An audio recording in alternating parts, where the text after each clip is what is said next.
Bismillaahi Raxmaani Raxiim Haween wanaagsan daawadayaal qodobada warka habeen ee telefishinka Garsoor caawa idin hayana waxaa ka mid ah ciidamo ka baxay degmada Walaweyn oo wata hub culus iyo gaadiid dagaal oo ku biiray ciidamo taageersan Cabdicasiis Laftagareen ee ku sugan duleedka magaalada Baydhabo ee gobolka Baay. Madaxweynaha waqtigiisa dhammaaday ee Xasan Sheekh Maxamuud iyo madaxweynaha dalka Jabuuti oo ka wada hadlay xoojinta xiriirka iyo iskaashiga ee labada dal. Madaxweynaha maamulka Puntland Siciid Cabdulaahi Deni oo kulan wadatashi ah la qaatay odayaasha dhaqanka ee maamulka Puntland. Qodobada dibaddana caawa waxaa ka mid ah dowladda Burkina Faso oo gebi ahaanba u jartay xiriirka diblomaasiyadeed ee dalka Faransiiska.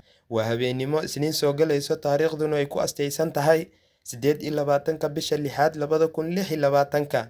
Warkaas oo faahfaahsan caawa waxaa la diyaar ah waryaheena Raxme Aadan Muumin. aad baad u mahadsantahay Xuseen British mar kale daawadayaal ku soo dhawaada qodobadii la idin dulmarayo intaasi ka faahfaahsan. aynu ku bilownay madaxweynaha Soomaaliya Xasan Sheekh Maxamuud iyo madaxweynaha Jabuuti ayaa ka wada hadlay xoojinta xiriirka iskaashiga ee labada dal.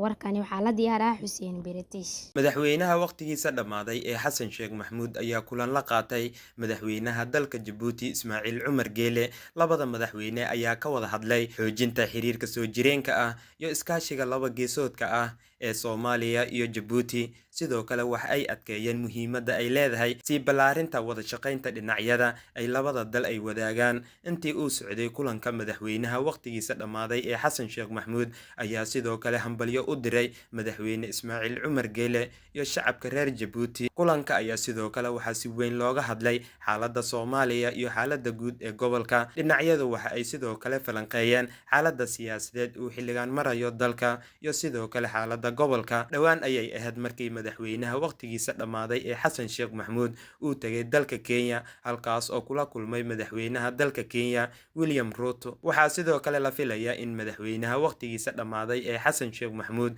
uu booqdo dalka Itoobiya, halkaas oo kula kulmo ra'iisul wasaaraha dalka Itoobiya Abiy Ahmed. dhinaca kalena ciidamo ka baxay degmada Walaweyn oo watay hub culus iyo gaadiid dagaal ayaa ku biiray ciidamada taageersan Cabdicasiis Laftagareen oo ku sugan duleedka magaalada Baydhabo. warkani waxaa la diyaaraa waryahayga Faadumo Cali Abuukar. ciidamo ka baxay degmada Walaweyn ee gobolka Shabeellaha Hoose isla markaana uu hogaaminayay taliyaha saldhigga degmadaasi ayaa ku biiray ciidamada taageersan madaxweynihii hore ee maamulka Koonfur Galbeed Cabdicasiis Xasan Maxamed Laftagareen ee ku sugan duleedka magaalada Baydhabo ee gobolka Baay. ciidamadan ayaa gaaray fariisimaha ay ku sugan yihiin ciidamada taageersan Cabdicasiis Laftagareen iyagoo wata hub culus iyo gaadiid dagaal, waxaana halkaasi ku soo dhaweeyay saraakiil ka tirsan dhinaca Laftagareen. mas'uuliyiinta taageersan Cabdicasiis Xasan Maxamed Laftagareen ayaa sheegay in ciidamadaasi ay muujiyeen taageero iyo daacadnimo ay u hayaan hoggaanka maamulkaasi. arrintan ayaa ku soo beegsan xilli uu weli taagan yahay khilaafka siyaasadeed ee mid amni u dhexeeya dhinacyada ku loolamay hoggaanka maamulka Koonfur Galbeed. ciidamadan ayaa la dejiyay fariisimo ku yaala duleedka magaalada Baydhabo, halkaas oo ay hore ugu sugnaayeen ciidamo taageersan madaxweynihii hore maamulka Koonfur Galbeed Cabdicasiis Xasan Maxamed Laftagareen. maamulka Koonfur Galbeed ayaa wajahaya khilaafkii ugu adkaa kadib markii halkaas lagu doortay hogaamiyaha maamulka Aadan Maxamed Nuur Aadan Madoobe. inkastoo ciidamada taageersan madaxweynihii hore maamulka Koonfur Galbeed Cabdicasiis Laftagareen iyo siyaasiyiinta kale ay si weyn ugu soo horjeedaan. markana madaxweynaha maamulka Puntland Siciid Cabdulaahi Deni ayaa kulan wadatashi ah la qaatay odayaasha dhaqanka ee maamulka Puntland, sidoo qodobkani ku eegaya Cabdirasaaq Cismaan. madaxweynaha maamulka Puntland ayaa kulan wadatashi la qaatay odayaasha dhaqanka maamulka Puntland. kulanka ayaa diiradda lagu saaray xaaladda siyaasadeed ee maamulka Puntland iyo amniga iyo faragelinta dowladda federaalka Soomaaliya waqtigeeda uu dhammaaday ee hadda ay ku wado maamulka Puntland. madaxweynaha maamulka Puntland Siciid Cabdulaahi Deni ayaa odayaasha dhaqanka la wadaagay aragtiyo maamul ee ku aadan marxaladda siyaasadeed ee dalka, isagoo carabka ku adkeeyay muhiimadda ay leedahay in Puntland ay yeelato mowqif midaysan oo lagu difaacayo danaha shacabka iyo nidaamka federaalka. madaxweynaha maamulka Puntland Siciid Cabdulaahi Deni ayaa cabsi xoogan soo wajahday kadib markii dowladda federaalka Soomaaliya ee waqtigeeda uu dhammaaday ay hadda ciidamo ay ku diyaarinayso qaar ka mid ah deegaanada maamulka Puntland. odayaasha dhaqanka ayaa dhankooda soo bandhigay tabashooyin iyo aragtiyo ku saabsan sidii loo xoojin lahaa wadajirka bulshada loona ilaalin lahaa nidaamka xasiloonida maamulka Puntland.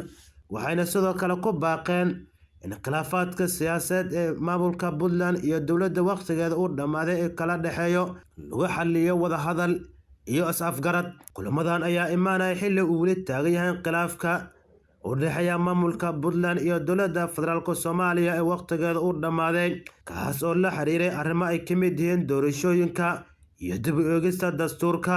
Si kastaba ha ahaatee, madaxweynaha maamulka Puntland Siciid Cabdulaahi Deni ayaa hadda soo wajahday cabsi xooggan kadib markii dowladda federaalka Soomaaliya ay hadda ku wado fargelin xooggan.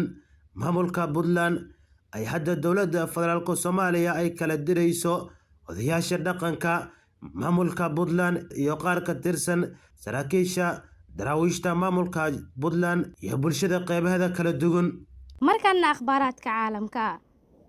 dowladda Burkina Faso ayaa gebi ahaan xiriirka diblomaasiyadeed u jartay dalka Faransiiska.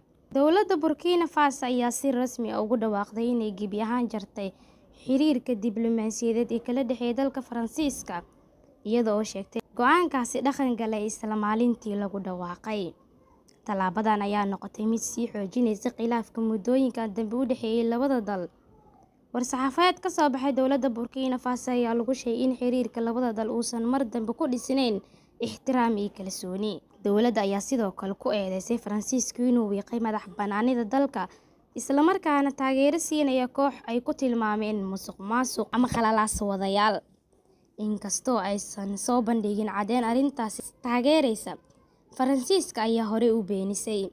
dhanka kale, dowladda Faransiiska ayaa ka xumaatay go'aanka Burkina Faso, waxayna ku tilmaamtay mid aan sal lahayn, taasi oo sii xumeyn karta xiriirka labada dal. Paris ayaa sheegtay inay ka fiirsanayso tallaabooyinka jawaabta ah, isla markaana ugu baaqday muwaadiniinta ku sugan Burkina Faso inay muujiyaan feejignaan dheeri ah. xiriirka labada dal ayaa sii xumaanaya tan iyo markii dalka Burkina Faso ay la wareegeen militariga sanadka 2022. intii ay jirtay maamulka militariga, waxaa dalka laga saaray ciidamo Faransiis iyo diblomaasiyiin Faransiis ah, iyadoo Burkina Faso ay xoojinaysay xiriirka ay la leedahay dalalka kale, gaar ahaan dalka Ruushka. warkii aad kala socoteen telefishinka Garsoon waa naga inta. anigu waxaan ahay Raxmaad Muumin tan iyo kulantii dambe. nabadgelyo.